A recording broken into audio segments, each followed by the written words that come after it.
This week's review is Grey Goo. If you're not familiar, Grey Goo is an RTS. These are a bunch of Westwood Studios veterans, and these guys got together at some point and decided to make another RTS. Yes. Published by Greybox.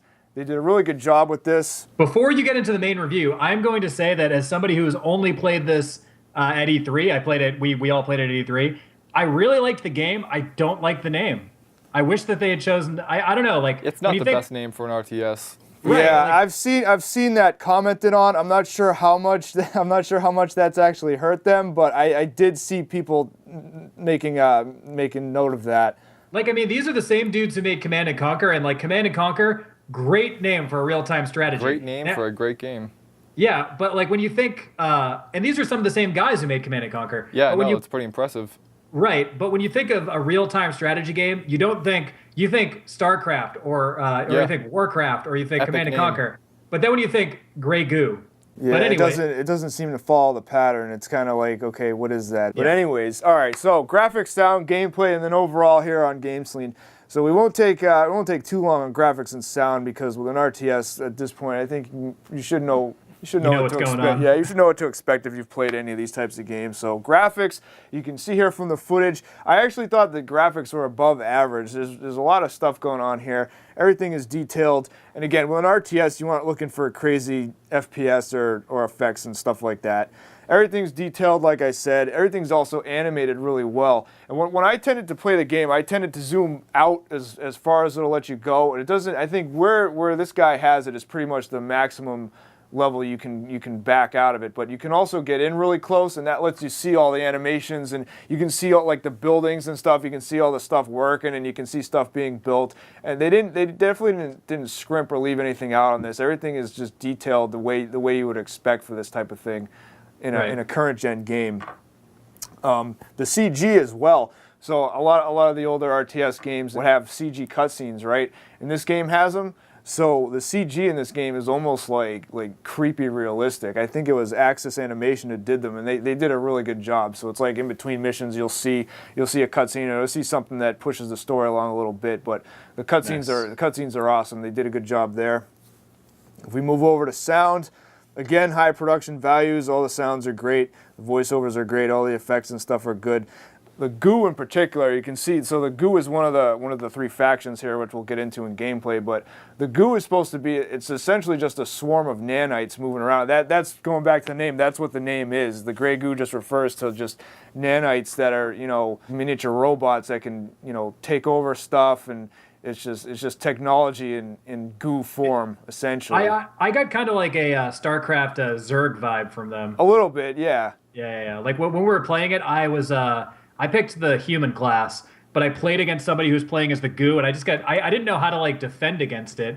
Like I tried to build up like a classic human defense, and they just kind of swarmed all over me and gooed all over me or whatever, and it was really difficult. We'll definitely get into that in gameplay because the Goo is really really unique, and I don't think maybe it's been done in an RTS before, but maybe not the same way. Right. It's just, and that was this game's kind of trick because that's what they brought to the table in terms of moving the genre forward. But yeah, if we're to wrap up sound, what I was going to mention is the Goo makes these really gurgly noises. Yeah, they make these garbled noises that really fit the theme because that's what it is. It's just a rolling mass of nanites. So it's like, okay, what would you expect that to sound like? And so that was really cool. So let's roll over to gameplay. So we've got three races. You've got human, the betas who are humanoids, but they have like two sets of arms, and I think they're supposed to be like 9 or 10 feet tall. They're a lot bigger than normal humans. And then they're like hybrid or whatever. Right. And then the Goo, of course. So there's differences in how you'd play as you would expect. The beta, for example, they can build structures anywhere you can see. So if you don't have an area covered by the fog of war, you can just drop your units down and start building stuff because they use these sky cranes. So the beta can build wherever they want.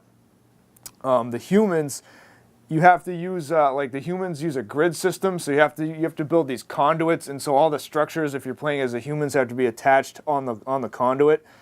And then they're also powered by it. So if you're playing against the humans, you want to knock out the grid because then all their buildings will shut down, and that's how. So you're kind of restricted in that manner. But It's kind of annoying. That's another difference. And then the goo are actually baseless. So you have one unit, like the main unit for the goo is the mother goo, and you can see it actually right there. It's kind of sitting on that catalyst vent.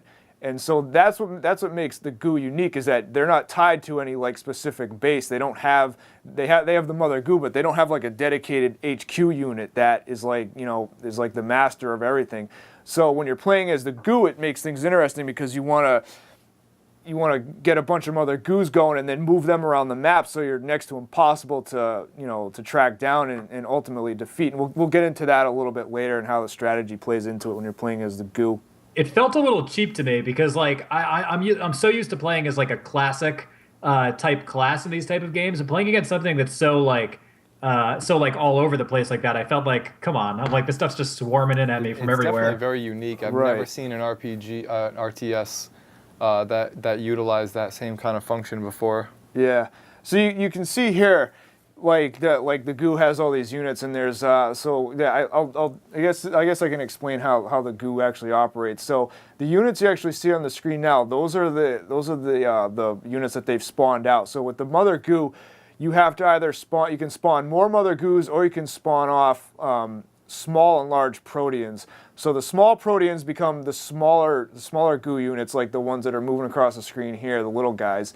And then the large proteans become like the big thing. It's got the big like diamond-shaped head. That's a bastion. That's more of a defense unit. So you need the large proteans to create the larger units. But it's all based around like parking the mother goos over the resources, which is what that kind of pink colored thing is right there. Usually it's just an oval shaped lake type of thing where you just park it over there and let it collect resources. It's not a line like that. This is a different map. But no Tiberium in this game. No, I wish. It's Catalyst, but that's so the human and the beta actually you set up a mining unit and then you set up a refinery, so it goes back and forth like a traditional RTS. But yeah, it's really just about that balance of like, because all the goo units, if all the goo units can attack. So the mother goos can attack, the proteans can attack, and that's a big deal because you can move like, so your home base essentially becomes like, a moving attack thing if you have the other units to back it up, right? And that's I'll get into each of the factions have epic units, and I'll get into a trick I found with fighting against the beta epic unit in particular. So it's like you were saying, like, yeah, you can essentially move the unformed goo units, either the mother goo or the proteans. You can move those over any enemy units or buildings, and they'll take damage because that's what's going on. It's just a pile of nanites like swarming and like simulating anything in its way. So it maybe it's just because I didn't have a ton of time to play with the game. I only got to play a few rounds, but it kind of challenged my way of playing a traditional RTS. So I think to get into this, to like be able to play against the goo, I would have to invest a lot more time into rethinking my strategy with this game. Yeah, it seems like they wanted to do something completely different from any of the Command & Conquer games before. Right. And the goo is definitely unique. Like I said, I've never seen this before, definitely never in any Command & Conquer game, and I've played almost the entire series. See, I think that was my problem going into it, is that I thought that going into it, I was like, okay, these guys are ex-Command & Conquer guys. So I went in thinking that I have to play this like Red Alert. But then after I played it, I was like, I need to play this more like StarCraft. I was like, it's more... Yeah, I agree. It's more in that direction, so I just need to rethink my strategy playing this type of game. One thing I want to point out, and then we'll get on to the epic units here. Hopefully we have some footage with some of that. They were there a minute ago, but one of the things I liked about this game, though, is compared to the other RTSs I've played, where you have to kind of select your factory, you got to select your build units and like, start your build orders from there. With this one, you can be anywhere on the map and you can issue build orders to any of your factories. So with the human and the beta, that's actually really helpful because you can be managing your units on another area of the map and then say, oh, I need more of these guys or whatever. And then there's a way you can use hotkeys or you can select it, but you select your factory and then anywhere on the map you just kick off build orders and then the things will start getting built. You don't have to select the factory, select the thing and then say, okay, I want this one, I want this one. You can do all this stuff and be doing other things at the same time. Right. Yeah, that's good. With the goo, it's kind of different, but it depends on, because typically with the goo, you want to have more than one mother goo, and that figures into the strategy because, like when you play against the goo, you have to hunt down all the mother goos, and since they can move, that can be a real pain in the ass, especially during the campaign levels, which was just crazy. There's a couple of them where, you know, if you don't hunt down every single one, they can just keep moving to the catalyst vents, and then they spawn off more mother goos, and then you got to start all over again. So it's really, it can be really, really challenging when playing against the goo. So that was cool. I like you can manage your build orders from anywhere on the map. I guess we can talk about the epic units now. So for example, the beta have a unit called the Hand of Rook, which was actually in the footage here before. So I'm not sure if it'll come back, but that's pretty much a flying fortress with a factory built into it. And it's got 6 hard points on it, so you can take your smaller guys like your stalkers or your predators, and I think there's a commando and there's a stealth unit. So you can have these guys jump on top, and then they can shoot, because that's one thing that the epic units all share. They're really, really powerful, but they're all slow as shit, so they're vulnerable. So like I said, the beta have the Hand of Rook, and it's got the primary weapon is just this missile launcher that can it's like long range, and it can take out, you know, crazy. It can deal crazy amounts of damage, but again, it's slow. These are like battleships or whatever. Yeah. So all these things. So the beta have the Hand of Rook. The humans have what's called an alpha, which is just like a gigantic mech, and it moves around the map. It just kind of levitates, and it's got a crazy laser weapon and can just take out like rows of like enemy units or buildings.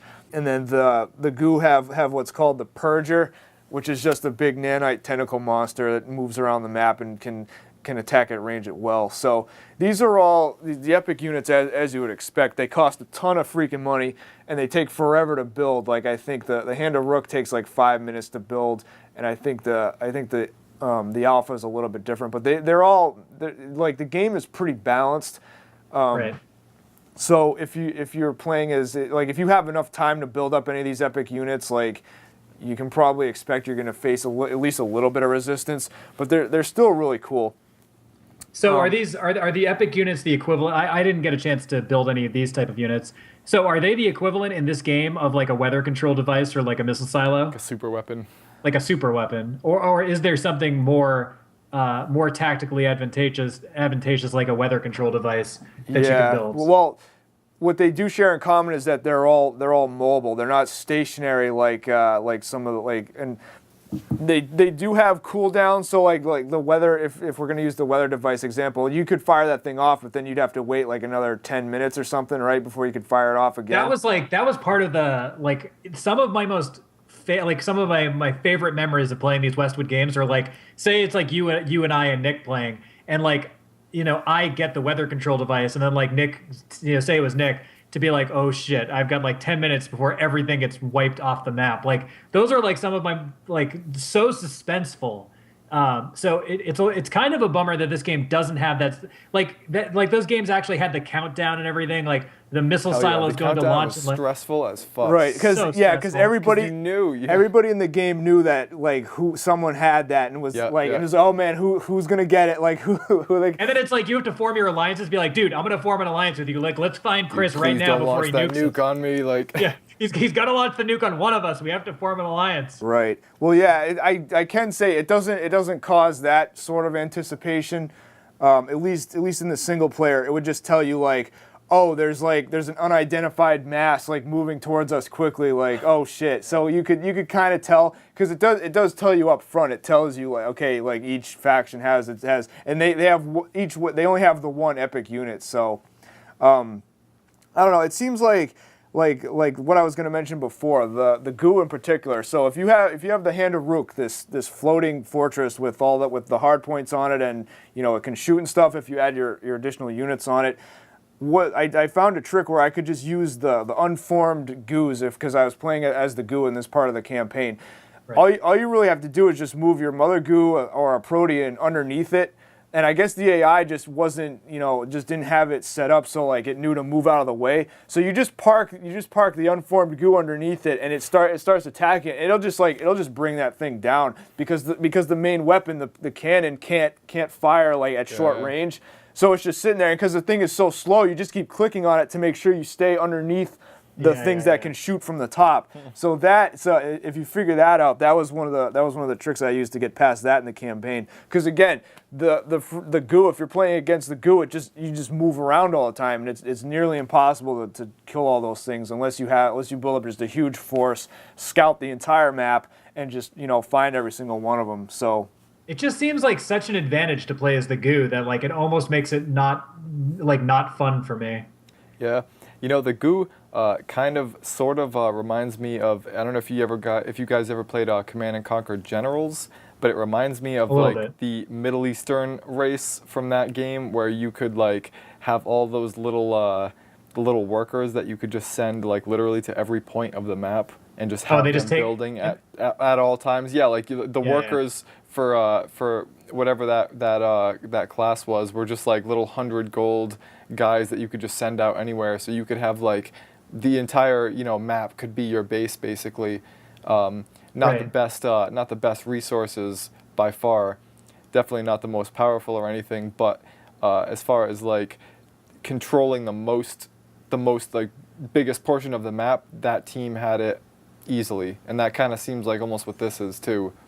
Yeah, I mean, it just seems to me like whoever, like, say you're playing this in with your friends or whatever, whoever picks the goo seems like they have such a decided advantage over you. Like, if you pick the human class, like, you have to build a bunch of stuff. Some of your weapons are at a severe disadvantage. Like, it just seems like the goo is at, like it seems a little lopsided difficulty-wise to me. I don't know. Like, what were your impressions of playing the game like that, Chris? It's not really, because it takes, like, you got, like, the mother goos, if you park them over the catalyst vents, they start collecting resources, right? But it does take that. I think it may actually take them longer to collect enough resources. And then there's a gauge that shows you. So once the gauge builds up to, like, a certain amount, you can spawn like one small protean. So from there you get two of the little ones, I forget they're called, or you get two striders, or you can get two of the there's a unit that attacks the air units, and then I think there's a scout unit. So you can get one small protean gives you two of those, right? And then you got to wait for it to build it all the way back up again.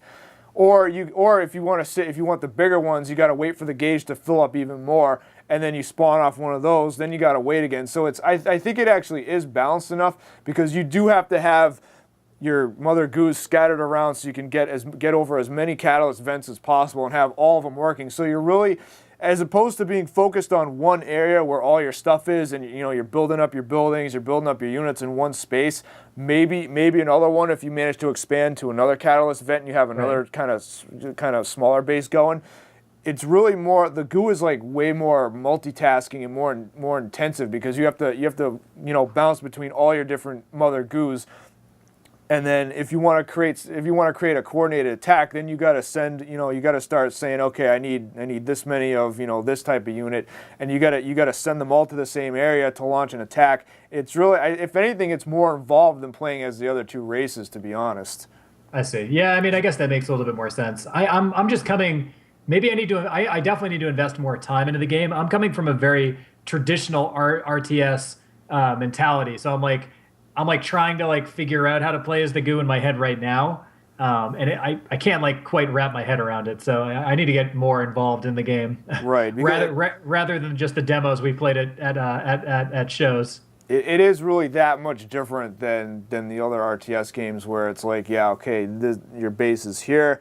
You need to build up your defenses. You got to do all this other stuff to support your single location, and that's going to be your area of the map.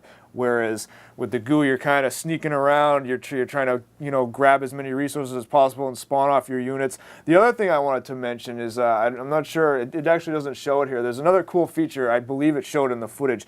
You can hide. There's areas in the maps where there's like foliage and stuff, and you can actually move your units underneath. So if you're trying to build up like a massive attack force, you stick them under there, and then unless you have the scout units moving around, or if you actually if you move one of your units into that that foliage area, so you can see enemy units inside. You can't see them with aerial units, so that was a cool feature they added too. You just hide a bunch of stuff, and then nobody can see them, and only they're in there, unless something goes by and like goes in there and sees it, because they're not visible from the air either. That was really interesting, actually. So that was a strategy I tried to use in a couple cases. In most cases, I was just building shit up really quickly and then sending it off to try to deal some damage and try and take control of the map. But otherwise, that's pretty much it. I'm ready to put a score up for this. So on Grey Goo, I'm saying bye. To expand on that a little bit, I will say, so I'm the type of person, I played a lot of Warcraft 2. I played a little bit of StarCraft. I didn't touch the new StarCraft.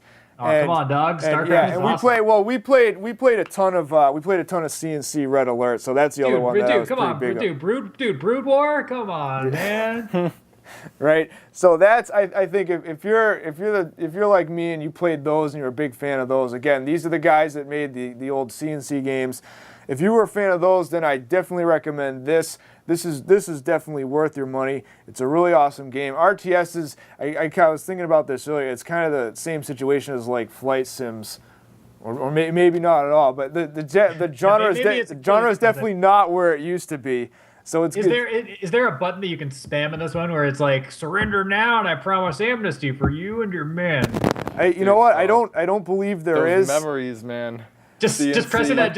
Just pressing that button. I played the single player campaign, and there's not much use using that against the computer, but yeah, I can't say for sure. It might be in there. What I do know is in there is you can do the one where you just repeatedly click on the same unit, and then you start getting different responses like the wisecracks and the other stuff. Yeah. You just keep doing it. I played the single player on this.